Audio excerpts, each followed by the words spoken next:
நாமக்கல், ராசிபுரம், சேந்தமங்கலம் தொகுதி வேட்பாளர்கள் 40,000 வாக்குகள் வித்தியாசத்தில் வெற்றி பெறுவார்கள் என்று திமுக மாவட்ட செயலாளர் KRN ராஜேஷ்குமார் நம்பிக்கை தெரிவித்துள்ளார். ராசிபுரம் பகுதியில் மதசார்பற்ற முற்போக்கு கூட்டணியின் தேர்தல் பணிமனை திறப்பு விழா நடைபெற்றது. பழைய பேருந்து நிலையம் அருகே நடைபெற்ற இந்த நிகழ்ச்சியில் திமுக மாவட்ட செயலாளர் KRN ராஜேஷ்குமார் மற்றும் ராசிபுரம் தொகுதி வேட்பாளர் மதிவேந்தன் கலந்து கொண்டு பணிமனையை திறந்து வைத்தனர். இந்த விழாவில் கூட்டணி கட்சிகளைச் சேர்ந்த பல்வேறு நிர்வாகிகள் மற்றும் தொண்டர்கள் திரளாக பங்கேற்றனர்.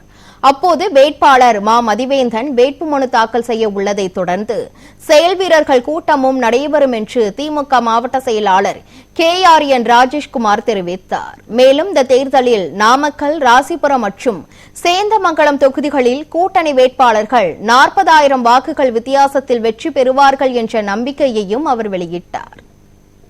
இந்த மாவட்டத்தில் நாங்கள் பொறுப்பேற்ற பிறகு ஏறத்தாழ ஏழை எளிய மக்களுக்கு, பட்டா இல்லாதவர்களுக்கு ஏறத்தாழ 40,000 பேருக்கு பட்டா இந்த மாவட்டத்தில் வரலாறு காணாத அளவிற்கு வழங்கப்பட்டிருக்கிறது. இதே ராசிபுரம் சட்டமன்ற தொகுதியில் நாமகிரிப்பேட்டையில் இந்த நாடு சுதந்திரம் அடைந்த பிறகு பட்டா இல்லாத விவசாயிகளுக்கு நாரைக்கிணறு பகுதியில் ஏறத்தாழ 800 ஹெக்டேர் அளவிற்கு பட்டா, விவசாய நிலத்திற்கான பட்டா வழங்கப்பட்டிருக்கிறது. இப்படி அடிப்படை தேவைகளை அனைத்தும் இந்த 5 ஆண்டு கால ஆட்சியிலே பூர்த்தி செய்திருக்கிறோம்.